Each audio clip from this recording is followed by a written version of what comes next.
Call the Subcommittee on Immigration Policy and Enforcement to order. Before we do our opening statements, I just want to let everyone know we're probably going to have the bells going off around 1:35 for a series of votes. We're going to try to get the opening statements and as much of the testimony taken as possible. So maybe we can make it before the votes start. Today, the hearing is focusing on the Chinese Media Reciprocity Act of 2011, introduced by our colleague, U.S. Representative Dana Rohrabacher. It amends the Immigration Nationality Act to ensure open and free access by American journalists in the People's Republic of China. The bill establishes a reciprocal relationship between the number of visas issued to state-controlled media workers in China and in the United States. The bill builds upon already existing law contained within the Immigration and Nationality Act. Visas granted to officials and employees who have been accredited by the foreign government are issued upon a basis of reciprocity. However, the system has been anything but reciprocal. In the fiscal year of 2010, 650 Chinese citizens entered the U.S. with foreign media visas, and so far in fiscal year 2011, 811 Chinese nationals entered the U.S. These reporters are agents of the Chinese government and work for a news organization under the control of the Chinese government, the Chinese government Communist Party, in fact. In contrast, the Broadcasting Board of Governors, the United States government international broadcasting agency, is allowed only 2 reporters to be stationed in Beijing. Let us not forget that while the Chinese press has grown, it has also remained a tool of the Communist Party. According to the State Department reports, the United States has let the Chinese Communist Party establish a wide network and diverse media platform to disseminate their message directly in the U.S. At least 14 Chinese state-owned media organizations have a presence in the United States, and their operations in the United States are subject to many fewer restrictions than the operations of American media organizations in China. The state-controlled Chinese news agencies are not subject to censorship or blockage in America. They can cover any news story or express their opinion, any opinion they desire. In contrast, Representative Rohrabacher has reports that the BBG's 2 correspondents in China, one from Radio Free Asia and the other from Voice of America, are harassed by the Chinese police. They have been assaulted, detained by the Chinese officials seeking to block their work. Further, the BBG has its transmissions in China blocked and censored. Their website cannot be accessed by China. In contrast, every edition of China Daily is available anywhere in the United States.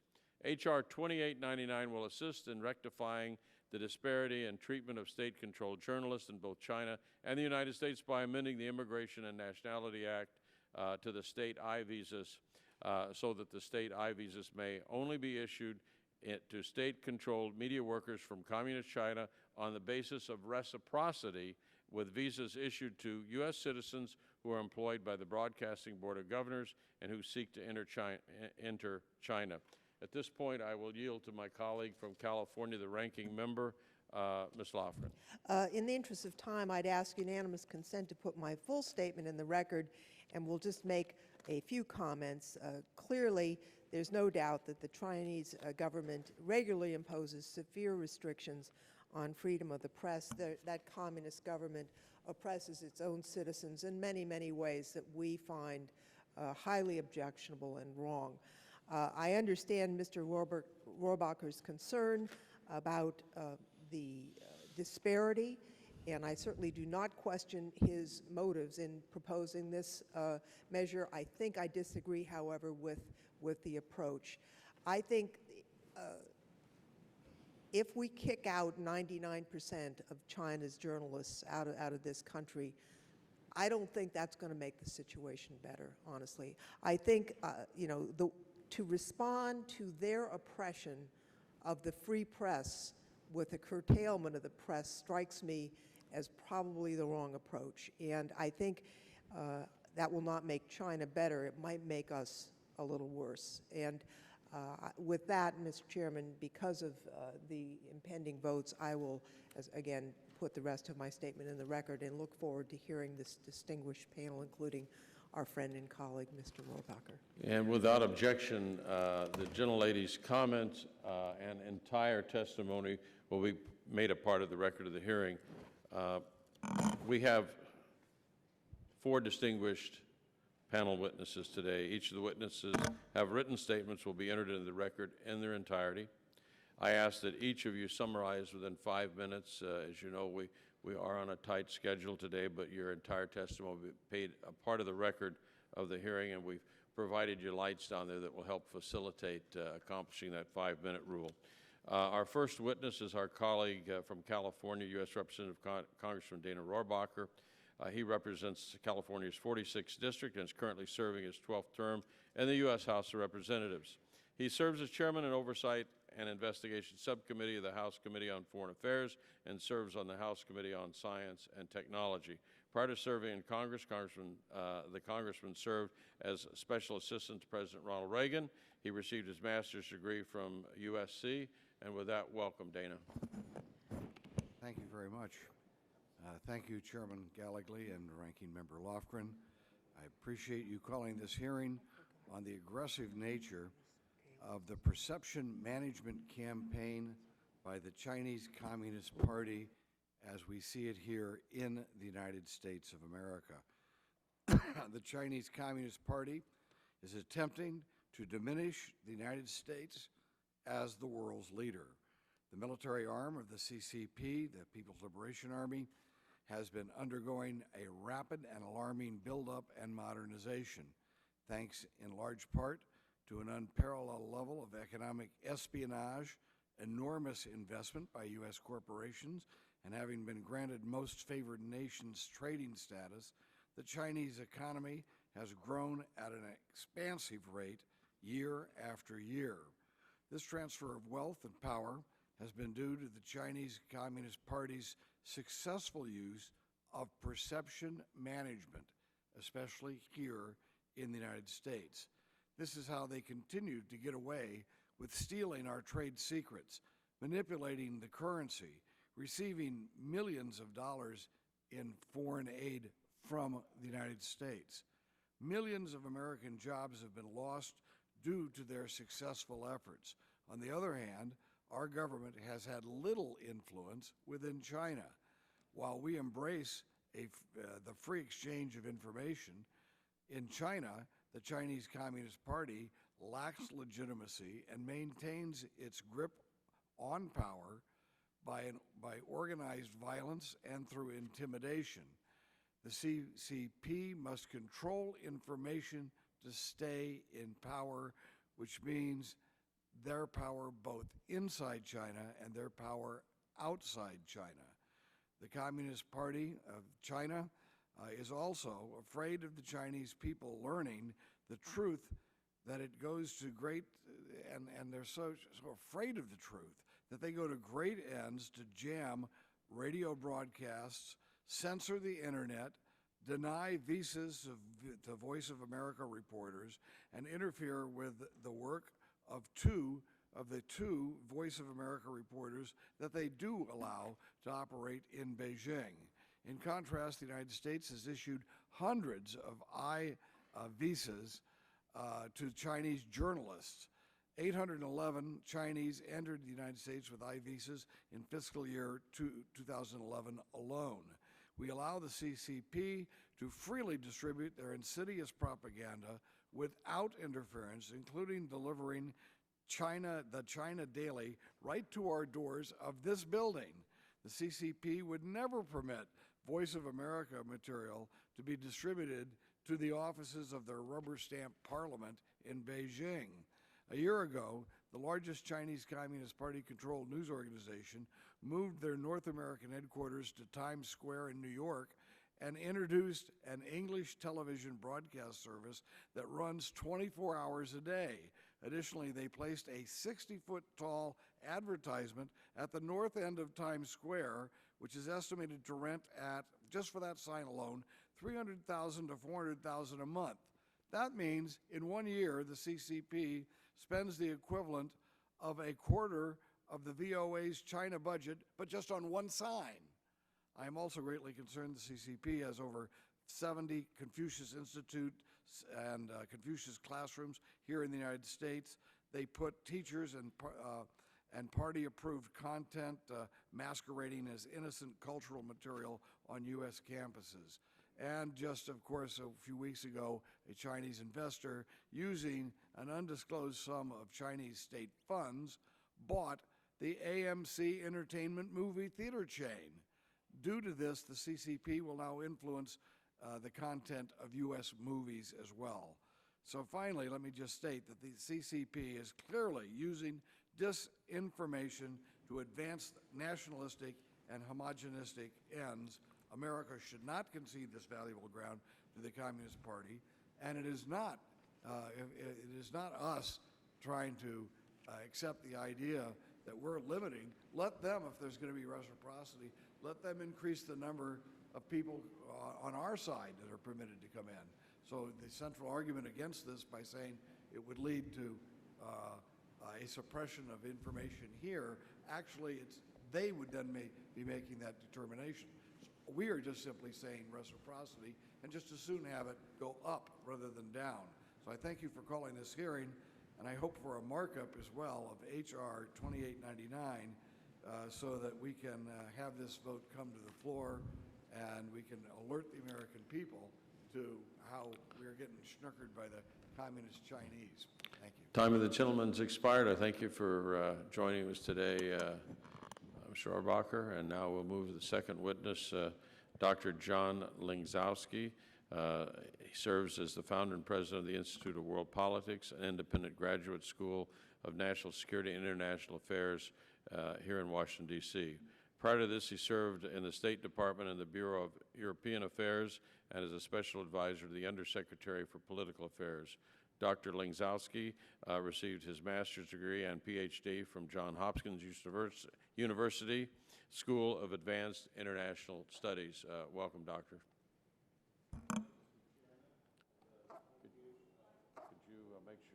Could you make sure your mic's on and pull it up? There we go. That's fine. Congresswoman Lofgren. I'm honored to share some thoughts about the legislation at hand. My concern with the principles on this, underlying this issue, dates back to the Cold War, and it's a very similar situation. Today, we are concerned that China has severely restricted visas for our official broadcasters, as we have discussed. This last year, in contrast to the only two official correspondents we have in Beijing, the State Department granted 868 visas to Chinese media representatives. The diplomatic principle here, reciprocity, is playing out today just as it did in the Cold War. For example, during the Cold War, the State Department had more KGB personnel working in the U.S. Embassy in Moscow than it had Americans. The Soviets had the run of our embassy and could easily identify our intelligence officers and our vulnerabilities. In contrast, we had exactly 0 Americans working in the Soviet embassy here. The State Department's rationale for hiring all these KGB operatives: it was hard to find housing in Moscow for any more Americans. In response to this, we created the Office of Foreign Missions to enforce reciprocity. If the Soviets had trouble securing housing, if the Soviets gave us trouble in securing housing in Moscow, then they would encounter similar difficulties here. All of a sudden, housing in Moscow became mysteriously available. Today, we see Beijing being given lopsided advantages in almost every sphere. Just like the Soviets, the Chinese require our embassy and consulates in China to use the Chinese Diplomatic Service Bureau with their intelligence service assistance, of course, to hire local Chinese solely through them. The lack of reciprocity extends to numbers of students studying in both countries, the numbers of scientists to do research in our national laboratories, the numbers of national centers involved in public diplomacy, numbers of intelligence collectors, and other categories. Who exactly are China's media representatives? None are true professional journalists.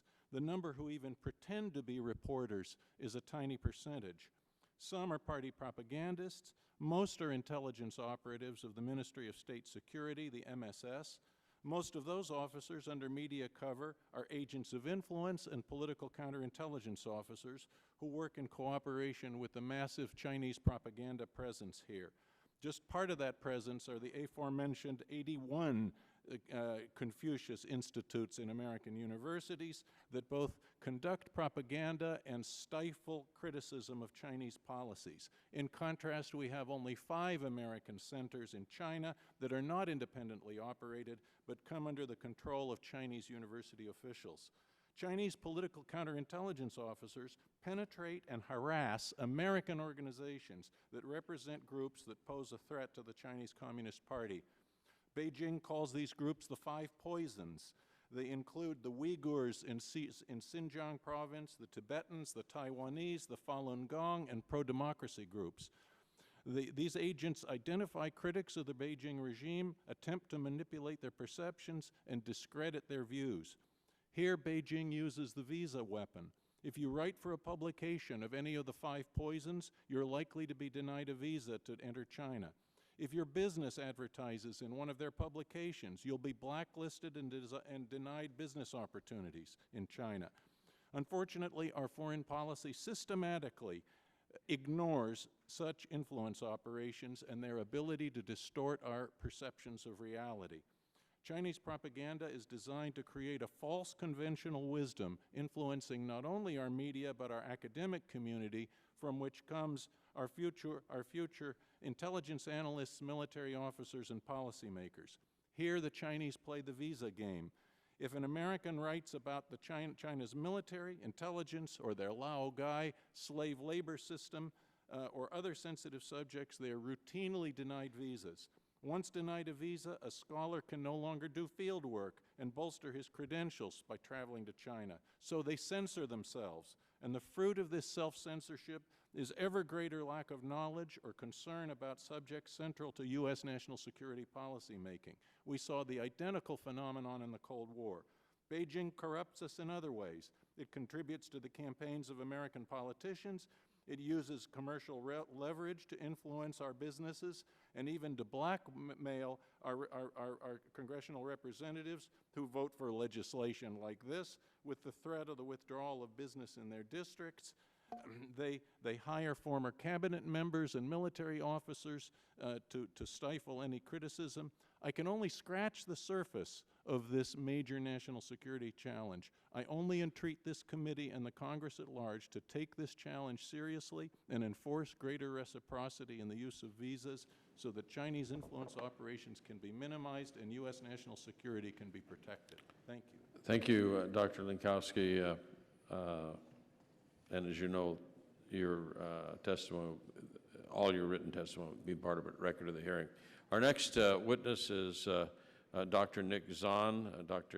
Mr. Zahn serves as the Asia Communications Fellow and Director of the Washington Roundtable for the Asia Pacific Press at the Heritage Foundation. He manages the largest organization of Asia and Pacific news media in the United States from his office in Heritage Asian Studies Center. Mr. Zahn's responsibility is to advance American leadership, national security by promoting the organization's policy agenda through relationships with international media. Mr. Zahn received his bachelor's degree from the University of Wisconsin. Welcome. Thank you, Mr. Chairman. The views I express in this testimony are my own and should not be construed as representing any official position of the Heritage Foundation. The Washington Roundtable for the Asia Pacific Press at the Heritage Foundation is quite unique among this town's think tanks. It's my duty to get to know the Asia media markets and press corps for purposes of promoting Heritage's work and ideas. This responsibility has given me a first-hand understanding of how these reporters, including China's reporters, operate. In preparing my testimony, I've drawn from this daily interaction as well as some of Heritage's broader work on public diplomacy. And as I look at any comparison between the way the U.S. and China handle one another's government-sponsored press, the single most striking inequity that jumps out at me are the numbers of visas issued. The current imbalance is simply unacceptable. In 2011, the U.S. Department of State approved 868 visas for Chinese state journalists. The Chinese continued the abysmal precedent of allowing Voice of America only 2 visas to work in the People's Republic of China. And as mentioned previously, that's 868 to 2. China's government has consistently rejected visa applications for Radio Free Asia staff since President Bill Clinton's 1998 trip, when 3 personnel were denied travel into the PRC. Compounding the disparity, journalists in China are heavily censored. Both at home and abroad, decisions made by China's Communist Party about desired coverage or censorship of particularly sensitive subjects are issued via the Central Propaganda Department or the State Council Information Offices. Censorship, of course, is a key concern for the party. The party's primary mission for press is to help maintain social and political control, especially during sensitive events such as the 1989 Tiananmen protests or, more recently, the 2008 Beijing Olympics, when public opinion guidance was reviewed by Chinese President and Party General Secretary Hu Jintao. So last year, in February 2011, when activists in China inspired by the Arab Spring called for pro-democracy protests, authorities moved security forces quickly to quash protesters and the corresponding press coverage to go along with it in about a dozen major cities in China. For instance, as a Jasmine Revolution protest got underway on Sunday, February 27, 2011, our 2 VOA correspondents in Beijing, Stephanie Ho and Ming Zhang, went to downtown Beijing to an event site to investigate. Both were detained, manhandled, seriously threatened, and humiliated by uniformed and plainclothes Chinese police. Ho was pushed and shoved into a small store and hustled away in a police van. And although this was his first time being detained in Beijing, Zhang had been detained 8 times outside of Beijing since arriving at the bureau in China in 2007. So this must change. The U.S. needs to be taken seriously as an advocate for liberty, and therefore must actively support the development of an open and objective press corps that works to hold governments accountable. It has long been hoped that the example of our openness would be reciprocated in China, but that has not come to pass. There should be reciprocity between the numbers of China's state-sponsored media allowed U.S. visas and China's visas granted to U.S. government-employed counterparts. If it requires revoking or limiting visas of state journalists to encourage progress on China's end, that's something the U.S. should do. After all, the United States and the PRC are in a contest of ideas. We believe in the idea that governments exist to protect the rights of the people. Opposing that idea is the notion of a government striving to protect itself from the people. The disparity between the courses our 2 countries are taking must be addressed, and the United States must adjust and use all means of diplomacy at its disposal to counter the current trend in the imbalance of state-funded press between the U.S. and China. Elsewise, over time, the prestige of the United States will be made to suffer, and our influence as a force for good will be diminished. And of course, we must not let that happen. Thank you, Mr. Son. While I welcome Mr. Daley here today, I'm going to yield to the gentlelady from California at her request to make the formal introduction. First, I'm surprised by that because I didn't know I was making the formal introduction, but I did wish to recognize someone who's in our audience here today, and that is Isaac, who is Mr. Daley's son, who is 12 years old and getting a little government lesson here, I hope, in the House Judiciary Committee. So we welcome you, Isaac, and I know that your dad is going to make you very proud today. I'd also like to introduce Mr. Daley. I'll be very quick. He has been the director of the Maryland-China initiative at the University of Maryland since 2007. Prior to that, he was for 6 years the American director of Johns Hopkins University, Nanjing University Center for Chinese and American Studies. He began work on U.S.-China relations as a diplomat for the USIA. After leaving the Foreign Service, he taught Chinese at Cornell University, and for the next 9 years, he worked on television projects in China. He has numerous awards and has been recognized and taught at various institutions. And in the interest of time, I'll simply say welcome, Mr. Daly and Isaac, and we look forward to your testimony. Before we go to your testimony, Mr. Daly, I'm going to yield myself 30 seconds to introduce a special guest of mine today, who is also a 12-year-old. His grandmother and grandfather are with me. His grandmother has worked for me for 42 years and is retiring this year, and has her grandson, Jake. I know she looks like she must have started when I was 6 years old, or she was 6 years old, but they are both original Washingtonians, but have been in California for 50-some years, and the grandfather, Tom Schill, is a dear friend, 31 years in the FBI, and Jake is here as Mr. Daly's 12-year-old learning about government here in Washington, D.C. So we welcome you, and with that, Mr. Daly, welcome. Well, thank you, Chairman Gallagly, and thank you, Ranking Member Lofgren, for convening this hearing on media reciprocity with the People's Republic of China. I am sympathetic with what I take to be the impetus for this legislation. There is, in fact, much that is galling, as all of you have already recounted, in China's conduct of its public diplomacy and in the limitations it places on our journalists working in China. China's unblinking disregard for reciprocity should be of concern to the Congress and should be the subject of representations by members of the legislative and executive branches who conduct our relations with China. Still, the retaliatory approach that H.R. 2899 takes to these issues, I believe, is counterproductive. Its enactment would exacerbate problems it seeks to correct and would cast doubt on America's commitment to the free flow of ideas.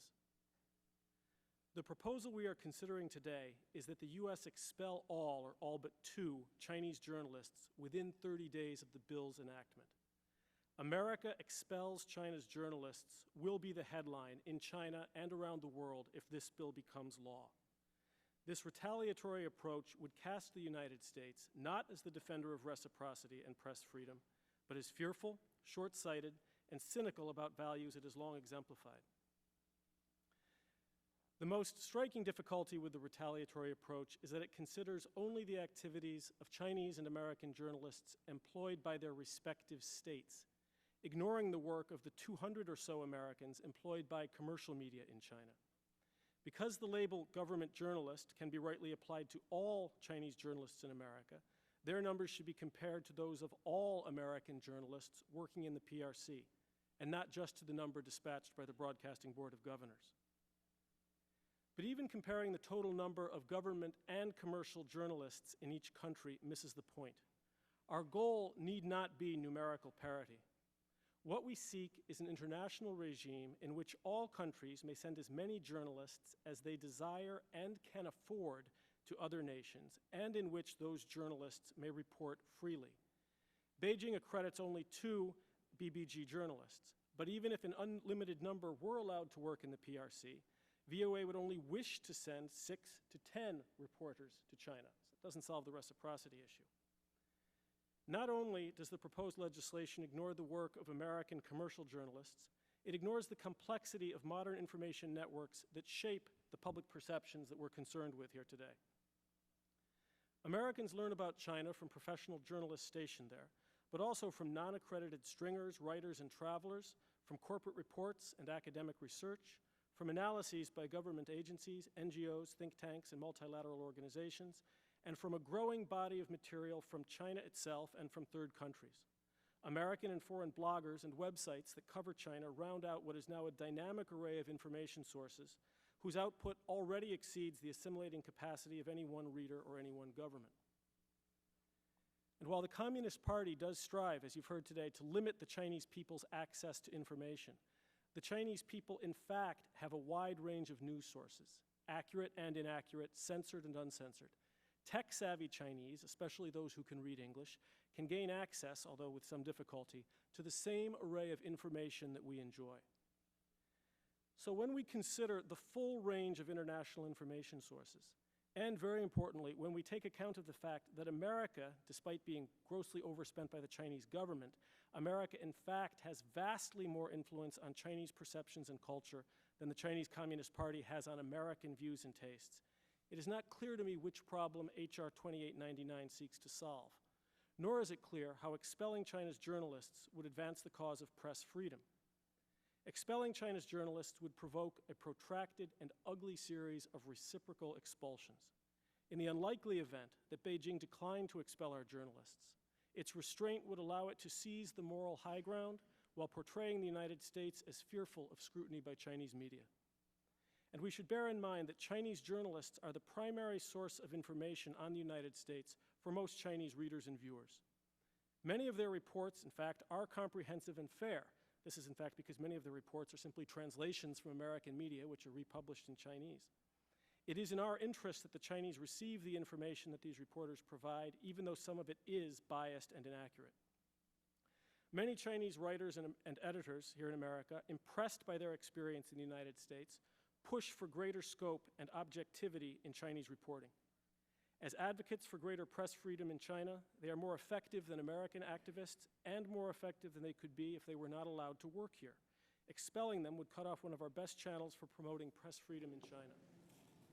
But what is most worrisome in the retaliatory approach is its suggestion that America conduct its public diplomacy on China's terms, competing to see which nation is more willing to restrict media, rather than on the American model of promoting an unfettered exchange of ideas.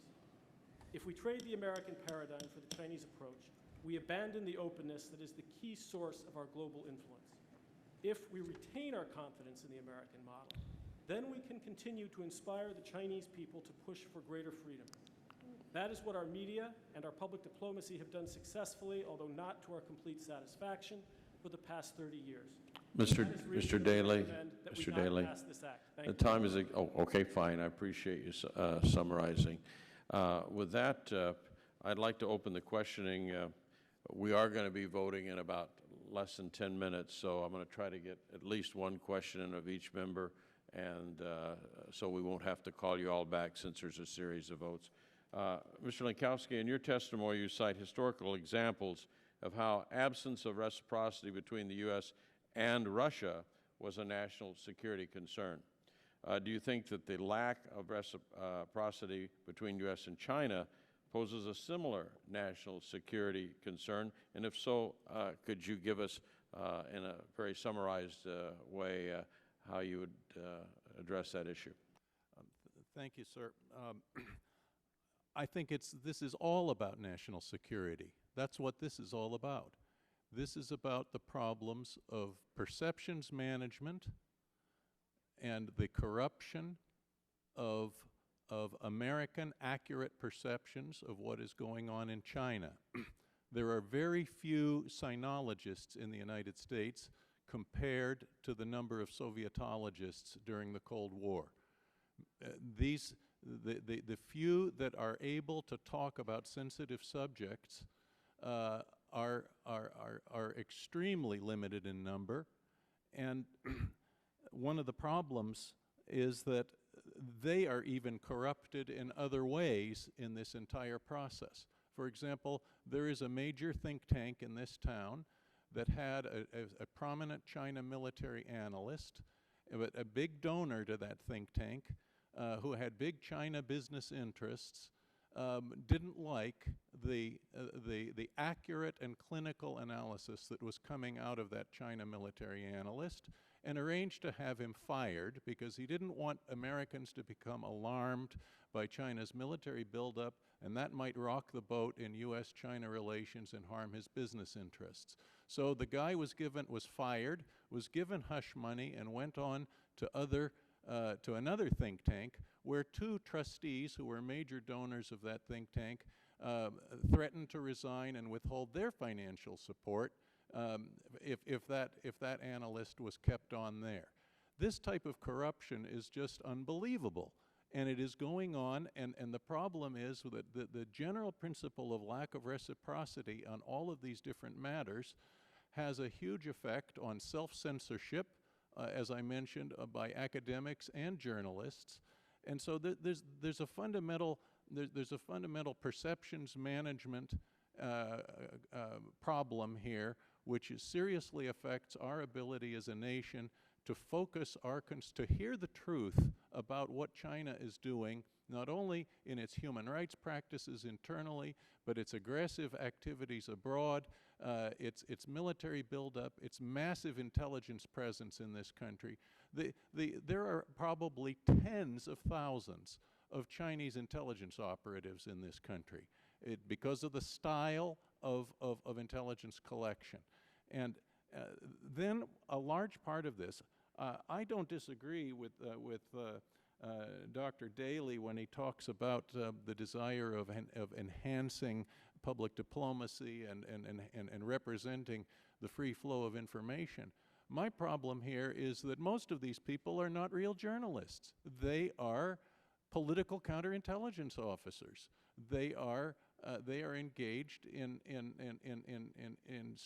influence operations here in this country. And what we're talking about here, to a large extent, is reciprocity when it comes not just to journalists, but to intelligence officers. If I have no problem, if some of the number of Chinese media representatives in this country who are actually writing and editing stories, and who are, is minuscule. There are very, very few stories and broadcasts coming out of these people. What are the rest of them doing here? They're engaging in activities that exceed the proper bounds of their media representation or of diplomatic representation. And this is an intelligence problem. It's a perceptions management problem. It is a fundamental subversion of what we're trying to do in this country. During the Cold War, we had some massive expulsions of Soviet intelligence officers. I see no problem with an analogous expulsion of Chinese intelligence officers, who are not only engaging in perceptions management and the subversion of our accurate perceptions of reality, they are also engaging in the massive theft of our intellectual property, which is completely arranged for their huge military buildup of asymmetrical capabilities that are becoming a meaningful potential threat to the United States. Thank you very much, Dr. Lenkowsky, and I certainly concur with the concerns about intellectual property, as among other things. At this point, I yield to the gentlelady, the ranking member, Ms. Lofgren. Thank you very much, Mr. Chairman, and I'll be brief. In terms of the reciprocity issue, I'm not sure that that's the right approach, but if I'm reading the material correctly, if we had the approval of every application we made, it would be, wouldn't be 20. And so really what we're saying is that we'd have to, you know what that is? And people get very nervous when the room shakes. That is actually trash compacting down in the basement, so don't worry about it.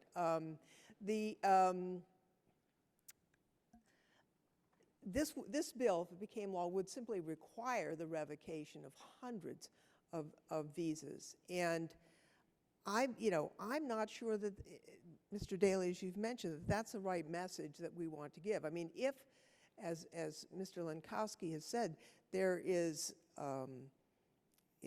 theft of intellectual property, we ought to arrest them and prosecute them. I am not a supporter of what the Chinese government does. They're an oppressive communist regime, that they are not our friends. That's not the issue. The question is how best to deal with this dangerous rival.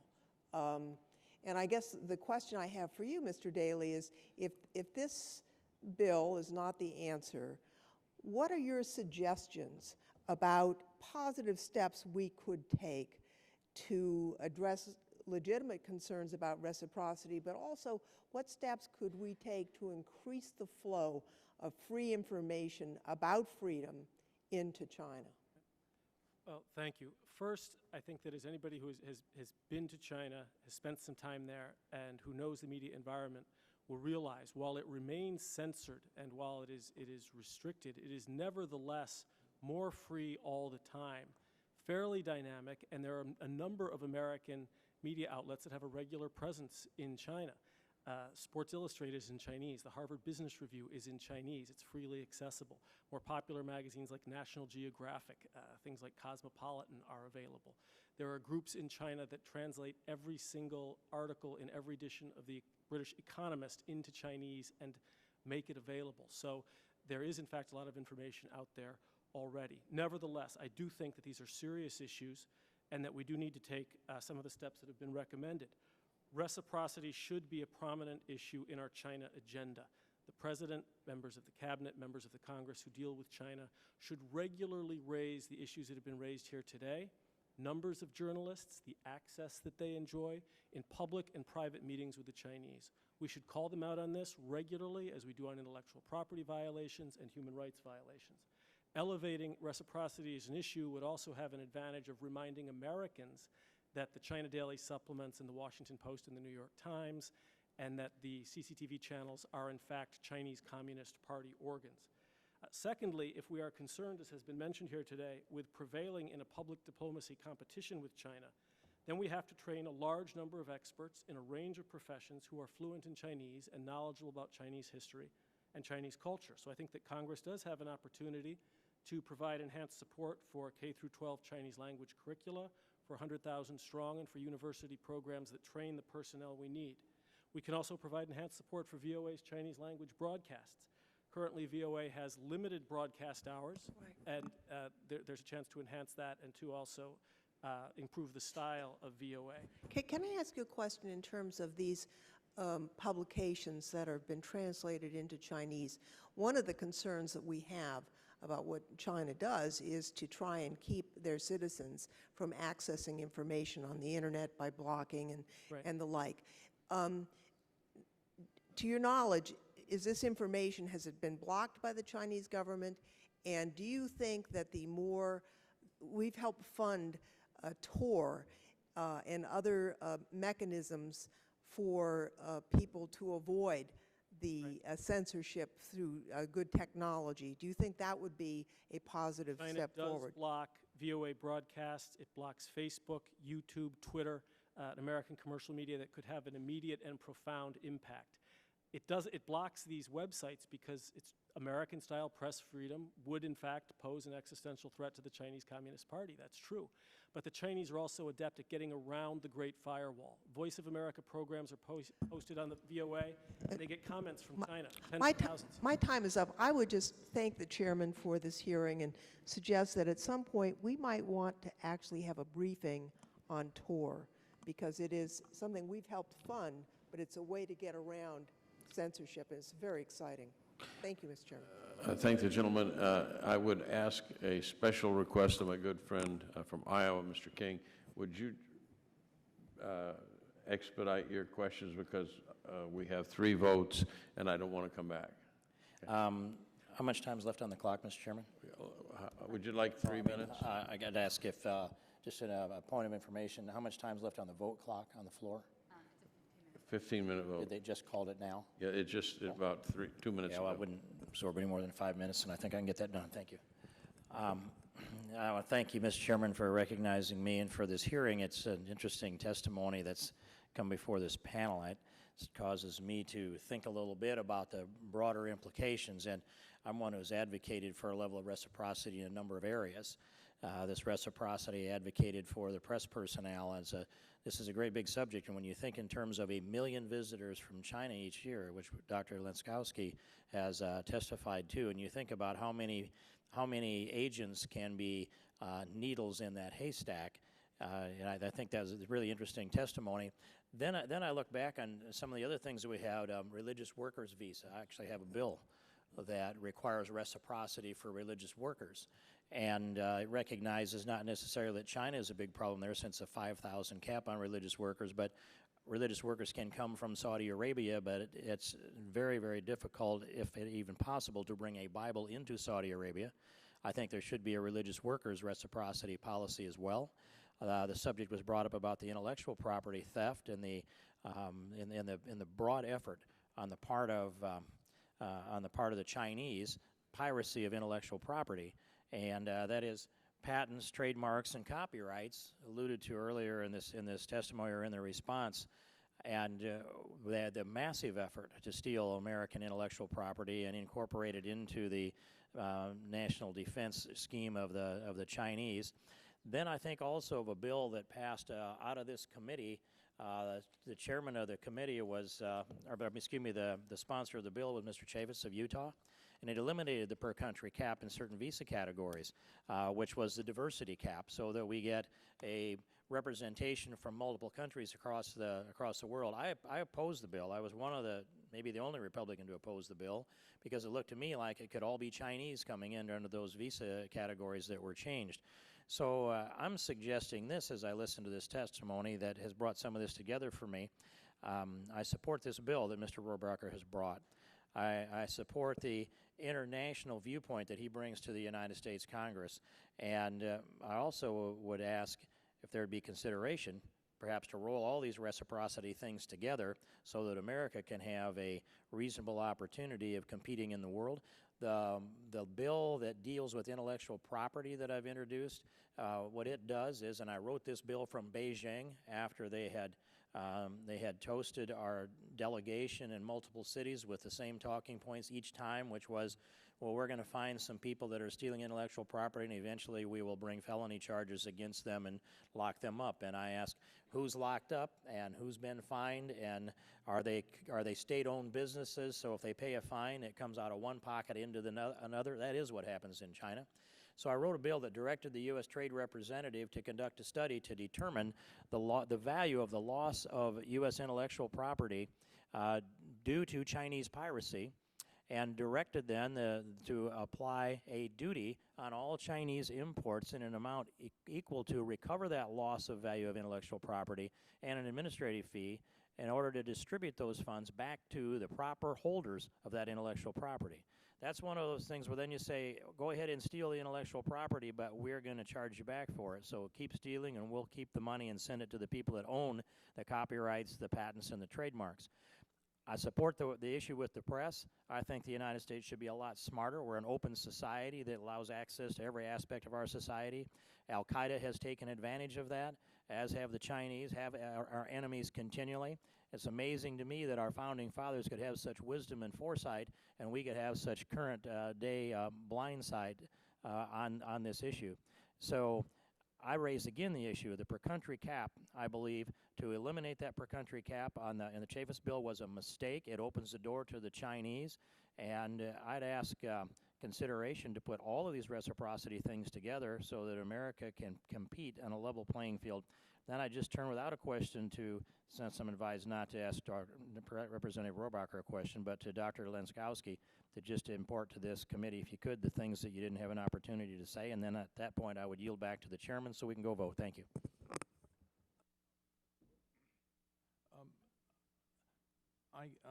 I very much appreciate Congressman King, your remarks, and indeed this really is an issue which is much larger than just the media issue. And I'm sympathetic to the fact that perhaps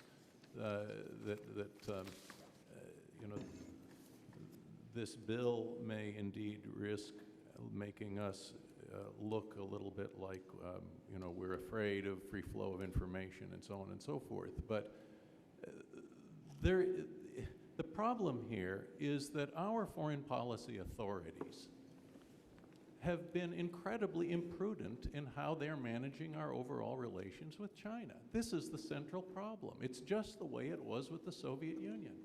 I mean, it was incredible that the lack of reciprocity in things that we did with Moscow. I mean, we let them cheat on all their arms control agreements. They had a strategy to cheat on all their arms control agreements, and we lived by ours. There was no reciprocity there. Dr. Lenkowski, I apologize for interrupting you, but the clock is going. No. If you would be kind enough to put your full answer and make that available to the committee, I would be grateful, and we'll make it a part of the record of the hearing. And with that, I will thank our witnesses all for being here. Without objection, I ask all members will have 5 legislative days to submit to the chair additional written questions for the witnesses, which will be forwarded, and ask the witnesses to respond in a timely fashion so we can make them a part of the record of the hearing. Without objection, all members will have 5 legislative days to submit any additional materials for infusion in the record. Did you? And I would just say, I'm glad that we won the Cold War. Yeah, that is a good thing. And with that, I thank you all for being here, and the subcommittee stands adjourned.